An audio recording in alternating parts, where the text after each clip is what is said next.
Tucson Church, December 12, 1965. Brother Branham presides over his last service and also a last public appearance at his last sermon.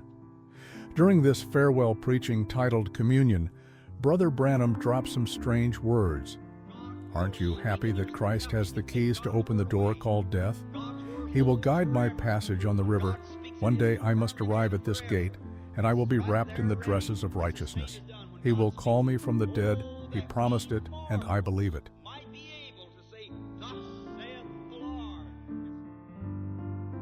The congregation only understood the meaning of this sentence a week later. The meeting of communion took place here in this ancient Jewish temple. For Brother Lonnie Jenkins, this place is significant because the prophet of God chose it for his last meal.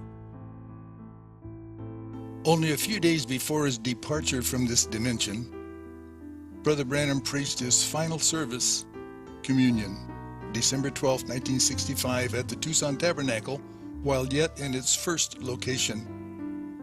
The building was originally the first Jewish temple in Arizona, called the Stone Avenue Temple, or Temple Emmanuel. It was incorporated March 20th, 1910. It currently houses the Jewish Heritage Center of the Southwest. Jesus and Brother Branham preached their last public sermons in Jewish temples, closing out an era.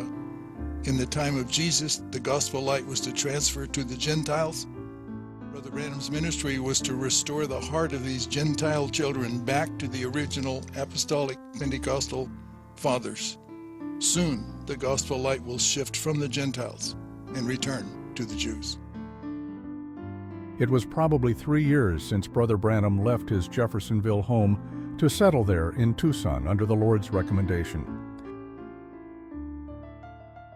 This is Pastor Perry Green, who has already gone to be with the Lord. He was the head of the Tucson Tabernacle, where Brother Branham preached his last sermon. I found the building without Brother Branham telling me. Now, he said that the other brothers, the reason they wouldn't start one is because they would find a building and they'd come and say, Brother Branham, is this where we're supposed to be? Well, he had told the pastors in this city he wouldn't start a church. That's the reason on the tapes from Shreveport, he says, I didn't start the church in Tucson. Brother Green did. Brother Branham had to do that to keep his word to the pastors in his city. But you see, if you want to be negative about it, you can say, well, Brother Green said that, Brother Branham said that wasn't his church. He didn't start that church. It's just according to your mental attitude about it. Yeah. But I took it because Brother Branham told me I followed the leadership of the Holy Ghost. Yeah. And I'm going to tell you this, anytime you do what the Spirit of God tells you to do, there's going to be opposition to it. And not going to be everybody's not going to agree with you. So that was the start of Tucson Tabernacle. This is Brother Branham driving a Ford station wagon. Inside was his wife, Sister Maida Branham, and his 2 children, Sarah Branham and Joseph Branham, while Billy Paul was driving this Chevrolet with his wife and 2 boys. We are exactly 6 o'clock in the morning.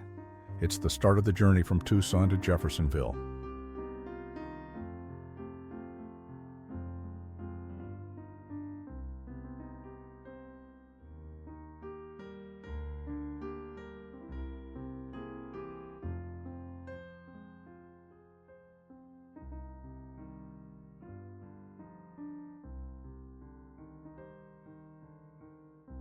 Upon leaving the restaurant, Brother Branham tells his youngest son, Joseph, to ride in Billy Paul's car.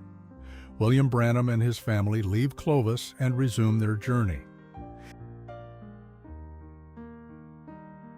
It's 7 p.m. The night has just fallen on Texas. Brother Branham Convey is about 129 kilometers from the town of Amarillo. Billy Paul's car is ahead and Brother Branham's is behind. Suddenly, Billy spotted a car with just one headlight on, giving the impression that a motorcycle was coming against him.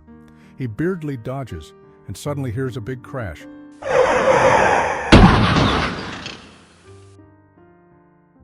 It's the collision. The inevitable has just happened.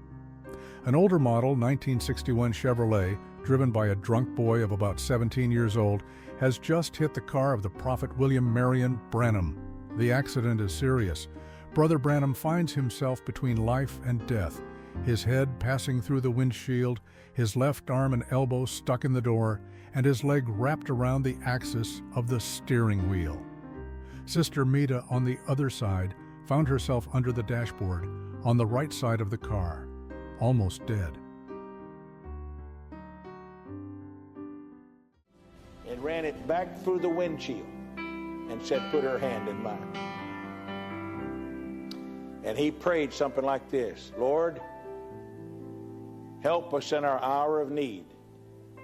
Don't let Mommy die." And Sister Branham came to life. Brother Branham lifted up his head and saw the signs that were happening in the heavens, which was signaling that an important event just happened on the earth. Brother Branham was transferred to 2 hospitals, the intensive care ward of Fiona Hospital, and due to his serious condition, was transferred to the Amarillo Hospital. He spent nearly a week in this hospital, and unfortunately, when Billy Paul and Brother Green were going to the room Brother Branham was in, they saw through the window that the nurses were pulling the curtains up to Brother Branham's bed.